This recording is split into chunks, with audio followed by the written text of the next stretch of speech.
जय हिंद दोस्तों, कैसे हैं आप सभी प्यारे भक्तों को हर हर महादेव। दोस्तों, आज के इस खास और इन्फॉर्मेटिव वीडियो में मैं आपको महादेव जी की नगरी काशी में दर्शन और घूमने की संपूर्ण जानकारी बताने वाला हूं। काशी को हम सभी बनारस और वाराणसी के नाम से भी जानते हैं। यहीं पर विश्वविख्यात श्री काशी विश्वनाथ ज्योतिर्लिंग भी विराजमान है। तो अगर आप भी महादेव जी के दर्शन करने बनारस आने की प्लानिंग बना रहे हैं तो ये वीडियो आपकी बहुत हेल्प करेगा। इस वीडियो में बात करेंगे आप यहाँ तक कैसे पहुँचेंगे, यहाँ पर होटल या धर्मशाला आपको कहाँ पर लेना चाहिए, दर्शन करने का सही तरीका क्या रहता है, आप यहाँ पर कौन कौन से प्रमुख मंदिरों में दर्शन कर सकते हैं, यहाँ पर खाने पीने की कैसी व्यवस्था है और वीडियो के लास्ट में बात करेंगे संपूर्ण बजट की। तो A to Z complete information के लिए वीडियो को एक बार पूरा जरूर देखें। तो फिर चलिए आज मेरे साथ घूमिए महादेव जी की प्यारी सी नगरी बनारस में। दोस्तों, पूरे ही साल देश और दुनिया से करोड़ों भक्त यहाँ पर आते हैं। आप इसी बात से अंदाज़ा लगा सकते हैं, गोवा, शिमला और मनाली इन सभी जगह को मिला लें उससे भी ज़्यादा लोग यहाँ पर दर्शन करने के लिए आते हैं। तो फिर चलिए वीडियो में आगे बढ़ते हैं और एकदम शुरू से शुरू करते हैं और जानते हैं कि आप यहाँ तक कैसे पहुँचेंगे। यहाँ तक आने का सबसे सस्ता और सरल तरीका है ट्रेन का। यहाँ पर दो प्रमुख स्टेशन हैं, बनारस और वाराणसी रेलवे स्टेशन। हर प्रमुख स्टेशन से यहाँ तक डायरेक्ट ट्रेन आपको मिल जाएगी। दोनों ही रेलवे स्टेशन काशी विश्वनाथ मंदिर से लगभग 5 किलोमीटर की दूरी पर स्थित हैं, जिसे आप ई रिक्शा, ऑटो या इलेक्ट्रिक बस के माध्यम से पूरा कर सकते हैं। ई रिक्शा और ऑटो में आपसे शेयरिंग में 25 से 30 रुपये का चार्ज करते हैं, वहीं रिजर्व में 100 से 150 रुपये आपसे चार्ज करते हैं। बात करें बस की तो आसपास के शहरों और राज्यों से आपको यहां तक डायरेक्ट बस मिल जाएगी। बहुत से टूर एंड ट्रेवल्स वाले अपनी बस सर्विस यहां तक चलाते हैं, तो आप बस के माध्यम से भी बहुत ही आराम से यहां पर आ सकते हैं। वहीं अगर आप फ्लाइट से आना चाहते हैं तो यहाँ पर लाल बहादुर शास्त्री इंटरनेशनल एयरपोर्ट भी बना है, जो मंदिर से लगभग 26 किलोमीटर की दूरी पर स्थित है। आप आराम से फ्लाइट के माध्यम से भी यहाँ तक आ सकते हैं। बहुत से लोग अपनी खुद की कार से भी यहाँ तक आते हैं। कार से आने के लिए आपको यहाँ पर पार्किंग की फैसिलिटीज़ मिल जाएंगी बहुत से होटल्स में, और साथ ही साथ प्राइवेट पार्किंग की फैसिलिटीज़ भी आपको बनारस में मिल जाती हैं। तो चलिए, बहुत ही प्यारा सा सफ़र पूरा करके अब हम लोग पहुँच चुके हैं बनारस, और अब हम लोग बात करते हैं रुकने के लिए होटल या धर्मशाला आपको कहाँ पर लेना चाहिए। दोस्तों, ऐसे तो आप पूरे ही बनारस में कहीं पर भी रुक सकते हैं, बहुत ही VIP होटल्स आपको मिल जाएंगे। लेकिन मैं आपको एडवाइस करूँगा, आप ऑटो या ई रिक्शे के माध्यम से आ जाइए गदौलिया चौराहे पर, जिसे गिरजाघर चौराहा भी कहते हैं। यहाँ से मंदिर और गंगा घाट मात्र 200 मीटर पर स्थित हैं। इस चौराहे के आसपास आपको बहुत ही अच्छे होटल्स और धर्मशाला मिल जाएंगे। मेन रोड पर होटल्स थोड़े से कॉस्टली रहते हैं, वहीं अगर आप किसी भी गली में होटल लेते हैं तो बहुत ही अच्छा और बजट होटल आपको मिल जाएगा। यहाँ पर धर्मशाला के रेट 600 से स्टार्ट हो जाते हैं, वहीं होटल्स के रेट 1000 से स्टार्ट हो जाते हैं। वहीं आपका जैसा बजट हो, 5000 10,000 तक के बजट में आप यहाँ पर होटल ले सकते हैं। दोस्तों, ये लोकेशन बहुत ही ज़्यादा अच्छी है क्योंकि मंदिर और गंगा घाट वॉकिंग डिस्टेंस पर है। आपको बार बार ऑटो या ई रिक्शे से अपने होटल पर जाना नहीं रहेगा, इससे आपका टाइम और पैसे भी बचेंगे। तो आप इसी लोकेशन पर कहीं पर भी अच्छा सा होटल ले लीजिए। तो चलिए अब बात करते हैं यहाँ पर दर्शन का सही तरीका क्या रहता है। दोस्तों, सबसे पहले हम लोग चलेंगे गंगा जी में स्नान करने। गदौलिया चौराहे से ही दशाश्वमेध घाट के लिए रास्ता जाता है। जो आप रास्ता देख रहे हैं ये सीधे गंगा घाट के लिए जाता है। यहाँ पर आप माँ गंगा के पावन जल में स्नान कर सकते हैं, साथ ही साथ पूजा अर्चना भी करवा सकते हैं। तो गंगा जी में स्नान करने के बाद में अब हम लोग चलेंगे श्री काशी विश्वनाथ जी में महादेव जी के दर्शन करने। दोस्तों, मंदिर में एंट्री करने के 4 प्रमुख गेट हैं। गेट नंबर 1 जो ललिता घाट से जाता है, जहां पर कॉरिडोर बना हुआ है। दूसरा विश्वनाथ गली से, और फिर उसके बाद में गदौलिया चौराहे के पास में गेट नंबर 3 और फिर गेट नंबर 4 भी बना हुआ है। आप किसी भी गेट से एंट्री कर सकते हैं, लेकिन मैं आपको एडवाइस करूंगा कि आप गेट नंबर 4 से एंट्री करें, क्योंकि यहाँ पर भीड़ भाड़ थोड़ा कम रहता है।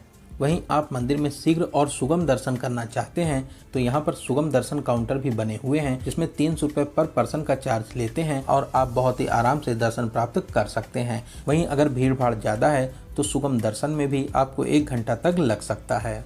दोस्तों अगर किसी को चलने में परेशानी है या कोई सीनियर सिटीजन है तो आप अगर चाहें तो यहाँ पर व्हील चेयर भी ले सकते हैं। गदौलिया चौराहा, गिरजाघर चौराहा और सुगम दर्शन काउंटर के पास से आपको व्हील चेयर मिल जाएंगी। यहाँ पर 300 से 400 रुपये का चार्ज करते हैं। मंदिर में दर्शन कराने के बाद में आपको फिर से यहीं पे ड्रॉप कर देते हैं। वहीं मंदिर में मोबाइल फ़ोन, इलेक्ट्रॉनिक वॉच और कोई भी सामान ले जाना अलाउ नहीं है। तो मंदिर के बाहर और मंदिर के अंदर दोनों जगह लॉकर बने हुए हैं। तो आप अगर चाहें तो मंदिर के बाहर भी लॉकर बने हुए हैं, यहाँ पर भी अपना सारा सामान रख सकते हैं। लेकिन इन दुकानों से आपको प्रसाद लेना रहता है, लेकिन यहाँ पर प्रसाद के रेट बहुत ही ज़्यादा हाईफाई रहते हैं। तो आप नॉर्मल दुकान से प्रसाद और फूल माला ले सकते हैं, फिर आप मंदिर के अंदर बने लॉकर में अपना सारा सामान जमा कर सकते हैं। तो चलिए फिर लाइन में लगकर महादेव जी के बहुत ही अद्भुत और दिव्य रूप के दर्शन कर आशीर्वाद प्राप्त करेंगे। महादेव जी आपकी सभी मनोकामनाओं को जरूर पूरा करेंगे।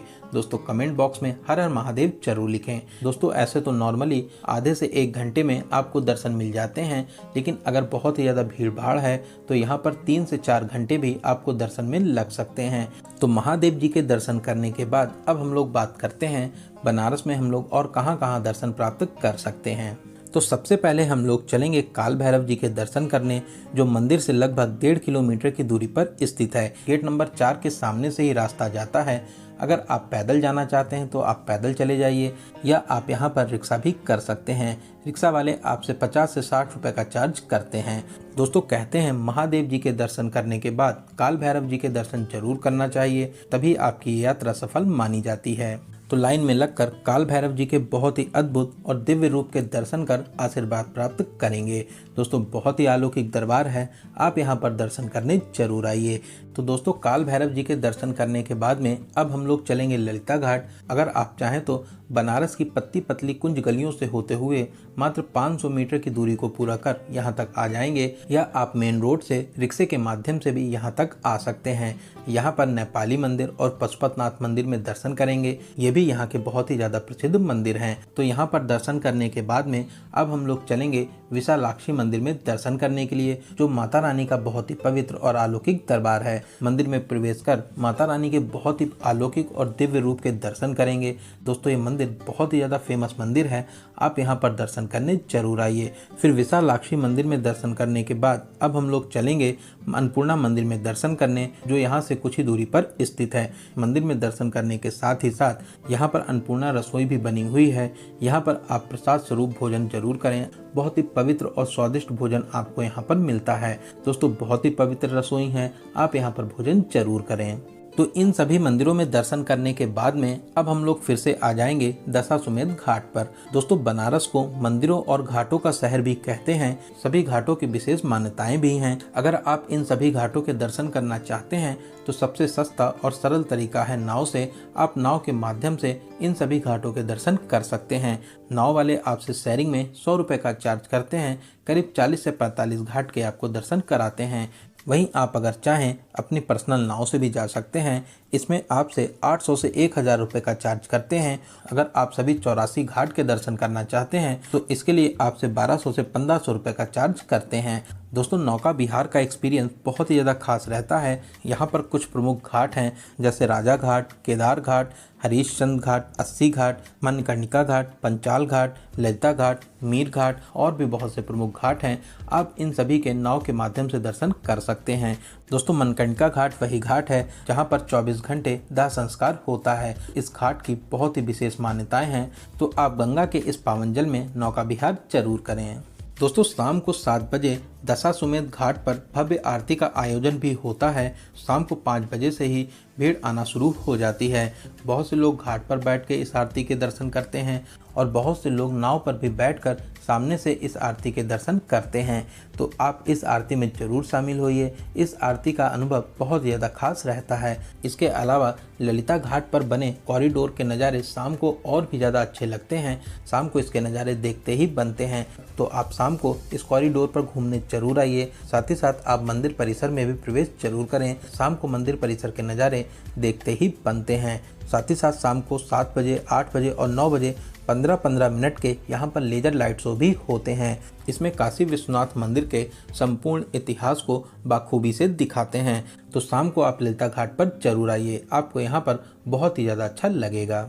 तो इन सभी प्लेसेस पे दर्शन और घूमने के बाद में शाम को हम लोग अपने होटल में आराम करेंगे और अगले दिन हम लोग चलेंगे बनारस में और भी जितने मंदिर हैं उन सभी में दर्शन करने। अगले दिन हम लोग उन मंदिरों में दर्शन करने चलेंगे जो यहाँ से कुछ किलोमीटर दूरी पर स्थित हैं। सबसे अच्छा तरीका है आप यहाँ पर ई रिक्शा या ऑटो बुक कर लीजिए। इसमें आपसे 1000 से 1200 रुपये का चार्ज करते हैं। 7 से 8 मंदिर में दर्शन कराते हैं और साथ ही साथ सारनाथ को भी कवर करते हैं। तो सबसे पहले हम लोग चलेंगे माँ दुर्गा मंदिर में दर्शन करने। दोस्तों ये मंदिर बहुत ही दिव्य और पावन स्थान है। यहाँ पर माता रानी के बहुत ही अद्भुत रूप के दर्शन प्राप्त करेंगे। बहुत ही भव्य और दिव्य शैली में ये प्यारा सा मंदिर बना हुआ है। साथ ही साथ यहाँ पर बहुत ही बड़ा कुंड भी बना हुआ है। तो माता रानी के दर्शन करने के बाद अब हम लोग चलेंगे अपने अगले मंदिर तुलसी मानस मंदिर और त्रिदेव मंदिर भी स्थापित हैं। बहुत ही भव्य और दिव्य शैली में दोनों ही मंदिर बने हुए हैं। यहाँ पर भी आपको दर्शन कर बहुत ही ज़्यादा अच्छा लगेगा। फिर यहाँ पर दर्शन करने के बाद में अब हम लोग चलेंगे संकट मोचन मंदिर। ये प्यारा सा हनुमान जी का मंदिर बहुत ही पवित्र और दिव्य स्थान है। दोस्तों मंदिर के अंदर मोबाइल फ़ोन, इलेक्ट्रॉनिक सामान और बैग ले जाना मना है। तो यहाँ पर लॉकर बने हुए हैं। आप लॉकर में सारा सामान जमा कर लाइन में लगकर मंदिर में प्रवेश करें। हनुमान जी के बहुत ही दिव्य और अलौकिक रूप के दर्शन कर आशीर्वाद प्राप्त कर सकते हैं। दोस्तों बहुत ही विशाल प्रांगण में ये प्यारा सा मंदिर स्थापित है। यहाँ पर दर्शन कर आपको बहुत ही ज़्यादा शांति और सुकून मिलेगा। तो यहाँ पर दर्शन करने के बाद अब हम लोग चलेंगे बनारस के बहुत ही प्रसिद्ध मंदिर विश्वनाथ मंदिर में दर्शन करने, जिसे बिरला मंदिर भी कहते हैं, जो बनारस हिंदू विश्वविद्यालय परिसर में स्थित है। तो बीएचयू कैंपस में प्रवेश कर अब हम लोग आ जाएंगे मंदिर के पास में। दोस्तों आप वीडियो में देख ही सकते हैं कितना दिव्य भव्य और अलौकिक मंदिर बना हुआ है। दोस्तों मंदिर में प्रवेश कर महादेव जी के बहुत ही अद्भुत रूप के दर्शन करेंगे। साथ ही साथ और भी देवी देवता यहाँ पर विराजमान हैं, सभी के दर्शन कर आशीर्वाद प्राप्त करेंगे। मंदिर परिसर में ही बहुत ही प्यारा सा पार्क बना हुआ है। आप यहाँ पर कुछ देर जरूर बैठें, आपको बहुत ही ज़्यादा अच्छा लगेगा। साथ ही साथ आप अपनी प्यारी प्यारी यहाँ पर फोटोशूट भी करा सकते हैं। दोस्तों बहुत ही अलौकिक स्थान है, आप यहाँ पर दर्शन करने जरूर आइए। यहाँ पर दर्शन कर आपको बहुत ही ज़्यादा अच्छा लगेगा। इन मंदिरों के अलावा आप मणि मंदिर, भारत माता मंदिर और इस्कॉन मंदिर में भी दर्शन कर सकते हैं। फिर यहाँ पर दर्शन करने के बाद में अब हम लोग चलेंगे सारनाथ। सारनाथ में बहुत ही फेमस बुद्ध स्तूप स्थापित है। साथ ही साथ यहाँ पर कुछ बुद्ध मंदिर भी बने हुए हैं। आप इन सभी में बहुत ही अच्छे तरीके से दर्शन करें। साथ ही साथ अपना कुछ क्वालिटी टाइम यहाँ पर जरूर स्पेंड करें। आपको यहाँ पर बहुत ही ज़्यादा शांति और सुकून मिलेगा। दोस्तों बहुत पवित्र स्थान है, मैक्सिमम लोग यहाँ पर दर्शन करने जरूर आते हैं। फिर सारनाथ में दर्शन और घूमने के बाद में अब हम लोग चलेंगे सर्ववेद महामंदिर धाम में दर्शन करने। कुछ ही समय पहले ये विशाल मंदिर बना है। बहुत ही दिव्य और अलौकिक स्थान है। बहुत ही विशाल प्रांगण में ये प्यारा सा मंदिर बना हुआ है। आप अपनी लिस्ट में इस मंदिर को जरूर शामिल करें। यहाँ पर दर्शन कर आपको बहुत ही ज़्यादा अच्छा लगेगा। तो दोस्तों बनारस के ये सभी प्रमुख मंदिर थे, आप अपनी लिस्ट में इन मंदिरों को जरूर शामिल करें। साथ ही साथ आप इन सभी मंदिरों में दर्शन करने जरूर आइए। तो चलिए अब हम लोग बात करते हैं खाने पीने की। दोस्तों बनारस अपने खान पान के लिए बहुत ही ज़्यादा फेमस है। आप यहाँ की फेमस टिक्की, कचौड़ी, लस्सी, कुल्फ़ी इन सभी को जरूर ट्राई करें। इनके भी टेस्ट बहुत ही ज़्यादा निराले रहते हैं। साथ ही साथ यहाँ पर खाने पीने के लिए बहुत ही बड़े और वीआईपी रेस्टोरेंट भी बने हुए हैं। इसके अलावा आप यहाँ पर स्ट्रीट फूड को भी ट्राई कर सकते हैं। इसके भी टेस्ट बहुत ही ज़्यादा खास रहते हैं। तो बनारस में आपको खाने पीने की कोई भी कमी नहीं मिलेगी। तो चलिए अब हम लोग बात करते हैं यहाँ पर आने का सबसे अच्छा समय कौन सा रहता है और आपको कितने दिनों का यहाँ का टूर प्लान बनाना चाहिए। दोस्तों ऐसे तो पूरे ही साल लाखों करोड़ों भक्त यहाँ पर दर्शन करने आते हैं, लेकिन मार्च, अप्रैल, मई और जून और साथ ही साथ सावन में यहाँ पर रिकॉर्ड तोड़ भीड़ होती है। तो आपके पास में जब भी टाइम हो आप यहाँ पर दर्शन करने आ सकते हैं। बात करें कितने दिनों का आपको प्लान बनाना चाहिए, तो मैं आपको एडवाइस करूँगा आपको कम से कम 1 नाइट का स्टे यहाँ पर ज़रूर करना चाहिए।